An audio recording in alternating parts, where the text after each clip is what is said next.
अस्सलाम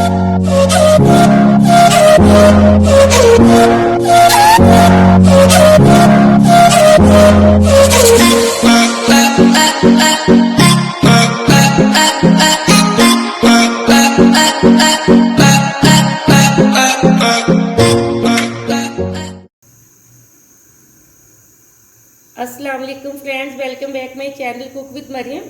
बिस्मिल्लाहिर्रहमानिर्रहीम। आज मैं आपके लिए जर्दा बनाने की रेसिपी लेके आई, जो मैं 3 रंग डाल के बनाऊंगी जर्दा। यहाँ मैंने आधा किलो चावल लिए, आधा किलो से थोड़ी सी कम मैंने चीनी ली है। अगर आप मीठा ज़्यादा पसंद करते हैं तो आप बराबर की चीनी डाल सकते हैं। या आधा कप मैंने दही का लिए। ये मेरे पास कुछ अशरफी हैं, कुछ लोग इसको मुरब्बा भी बोलते हैं, चावलों वाला। ये ग्रीन और रेड कलर की है मेरे पास। ये थोड़े से मैंने बादाम बॉईल करके इनका छिलका उतार लिया। ये मेरे पास किशमिश और नारियल है। ये मेरे पास छोटी इलायची है 3 से 4 अदद। मेरे पास 3 कलर है, pink, Apple green, orange colour यानी कि लेमन, जिसको जर्दा रंग बोलते हैं, वो वाला। सबसे पहले हम चावलों को बॉयल करेंगे। यहाँ मैंने चावलों को तकरीबन 10 मिनट हो चुकी है अच्छी से साफ़ करके भिगो के रख दिया था। चावलों को बॉयल करने के लिए यहाँ मैंने एक पतीले के अंदर पानी डाल के रख दिया है गर्म करने के लिए। जैसे पानी को बॉयल आएगा, फ्लेम को मैंने मीडियम पे अभी रखा हुआ है। अब हम इसके अंदर डालेंगे चावल। यहाँ पानी को बॉयल आ चुका है। अब हम इसके अंदर डालेंगे चावल। चावलों का पानी मैंने अच्छे से निकाल दिया है, ये देखिए। अब अच्छे से मैं बर्तन को साफ कर लेती हूँ। अब हम इसके अंदर डाल दिए मैंने चावल, और इसके पास के साथ ही मैंने ये मेरे पास लेमन का जूस है। अगर आपके पास नहीं तो आप फ्रेश नींबू भी थोड़ा सा आधा पीस डाल दें, निचोड़ दें, ताकि चावल हमारे आपस में चिपके नहीं। मैं तकरीबन 2 से 3 कतरे इसके अंदर डालूंगी, और अब चम्मच के साथ इसको अच्छे से हल कर दूंगी। ये देखिए, अब हम चावलों को तकरीबन बॉयल करेंगे। 2 कनी हमने चावल कच्चे रखने, ज़्यादा कच्चे नहीं रखने। अब मिलते हैं जैसे हमारे चावल बॉयल होंगे, मैं आपको बता देती हूँ। यहाँ चावल मेरे बॉयल हो चुके हैं। एक बात का खास ख्याल रखा करें, अगर आपने ज़्यादा देर चावल भिगो के रखे हैं तो उनको बॉयल होने में तकरीबन 4 से 5 मिनट ही लगेंगे। मैंने यहाँ कायनात के चावल लिए हैं, मैंने यहाँ सेला के चावल नहीं लिए। चावल मेरे बॉयल हो चुके हैं। मैंने यहाँ 1 कनी पे चावल कच्चे रखे हैं। इनको अच्छे से गलाना नहीं, वरना तो ये हमारा जर्दा बिल्कुल खिचड़ी बन जाएगा। यहाँ ये देखें, मैंने 1 कनी पे चावल रखे हैं। अब मैं इसको छलनी के अंदर छानूंगी। छानते वक्त एक बात का ख्याल रखना है, इसके ऊपर से ठंडा पानी ज़रूर डालना है, इसलिए जो इसके अंदर की पीच है वो बिल्कुल निकल जाएगी। ठंडे पानी से हमारे चावल बिल्कुल नहीं चिपकेंगे। अब मैं चावलों को छलनी के अंदर से निकाल कर फिर आपको बाद में बताती हूँ। यहाँ चावलों को मैंने एक छलनी के अंदर से छान लिया, और इसके ऊपर से ठंडा पानी मैंने डाल लिया। ये देखें, अब इसी को छलनी में ही रखेंगे ताकि जो इसके अंदर का पानी है वो अच्छे से खुश्क हो जाए। हम अब चावलों की चाशनी तैयार कर लेते हैं। चाशनी तैयार करने के लिए मैंने यहाँ एक प्यारी सी कढ़ाई ली है। इसके अंदर मैं थोड़ा सा डालूंगी ऑयल, और फ्लेम को मैं ऑन करने लगी हूँ। ये देखिए, जितने आपके चावल हैं आप उसी तरह ऑयल भी उसी हिसाब से डाला करें। यहाँ मेरे तकरीबन आधा किलो चावल है, इसलिए मैंने ऑयल तकरीबन आधे कप से थोड़ा सा कम डाला है। अब ऑयल को गर्म करने के लिए हम छोड़ देते हैं।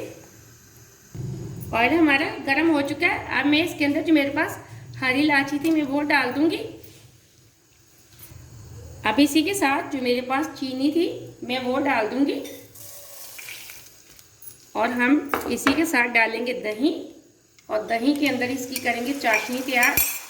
दही को अच्छे से फेंट लिया करें। ये देखिए, अब हम एक तार वाली चाशनी तैयार कर लेते हैं। अब हम दही के अंदर चीनी को अच्छे से मेल्ट कर लेंगे। आप चाहें तो दही की जगह दूध भी डाल सकते हैं। आप दूध से भी इसकी चाशनी तैयार कर सकते हैं, कोई ज़रूरी नहीं कि आप दही डालें। अब हम चीनी को मेल्ट होने तक हिलाते रहेंगे, चम्मच को छोड़ेंगे नहीं। अब हम इसके अंदर डाल देंगे चावल। ये देखें, अब चाशनी के अंदर चावलों को अच्छे से मिक्स कर लूंगी मैं। हम चावलों को ज़्यादा नहीं उल्टा पुल्टा करेंगे, वरना तो हमारे चावल बिल्कुल खिचड़ी बन जाएंगे।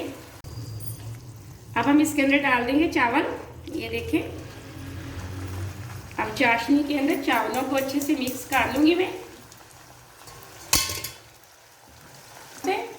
हम हम चावलों को ज़्यादा नहीं उल्टा पुल्टा करेंगे, वरना तो हमारे चावल बिल्कुल खिचड़ी बन जाएंगे। अब चावलों का पानी हम काट लेंगे।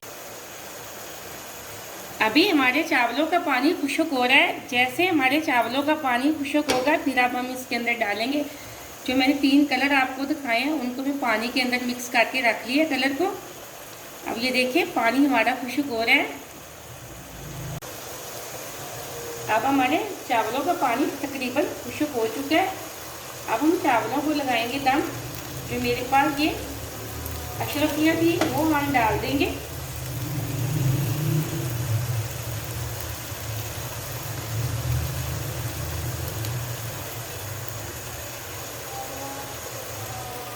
फ्लेम को हम मीडियम से थोड़ा लो कर देंगे। इसी के साथ जो मेरे पास ग्रीन अशरफियाँ थी हम वो भी डाल देंगे।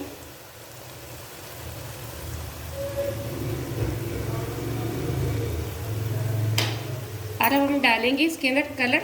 सबसे पहले हम पिंक कलर डालेंगे, ऑरेंज कलर,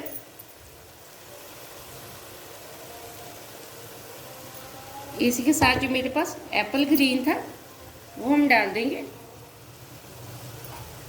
अब हम पोने की मदद से लगाएंगे चावलों को दम। फ्लेम को बिल्कुल हम लो से भी दम वाले फ्लेम पे कर देंगे और तकरीबन पोने की मदद से दम लगा के 4 से 5 मिनट के लिए छोड़ देंगे। यहाँ मैंने पोने की मदद से दम लगा दिया। फ्लेम को बिल्कुल मैंने दम वाले फ्लेम पे कर दिया। मिलते हैं 4 से 5 मिनट बाद। यहाँ चावलों को दम पे रखे हुए तकरीबन 5 मिनट हो चुके हैं। फ्लेम को मैं ऑफ करने लगी हूँ। अब हम चावलों को चेक कर लेते हैं। बिस्मिल्लाहिर्रहमानिर्रहीम। माशाल्लाह माशाल्लाह एकदम से हमारा जर्दा बिल्कुल तैयार हो चुका है। बहुत ही मज़े का बना है, बहुत ही अच्छी खुशबू आ रही है। आप रेसिपी को पूरा देखा करें, कोई भी इसमें मिस्टेक ना किया करें, ताकि आपकी जो रेसिपी है वो भी इसी तरह की मज़े की बने। आप चैनल को भी सब्सक्राइब कर दिया करें ताकि मुझे खुशी होती है, मुझे लगता है मैं आपको कुछ अच्छी चीज़ सिखा रही हूँ। ये देखें एकदम से हमारा जर्दा बिल्कुल तैयार हो चुका, बहुत ही मज़े का बना। आप इस रेसिपी को ज़रूर ट्राई करना। मुझे अगली रेसिपी के लिए इजाज़त दें। अल्लाह हाफ़िज़।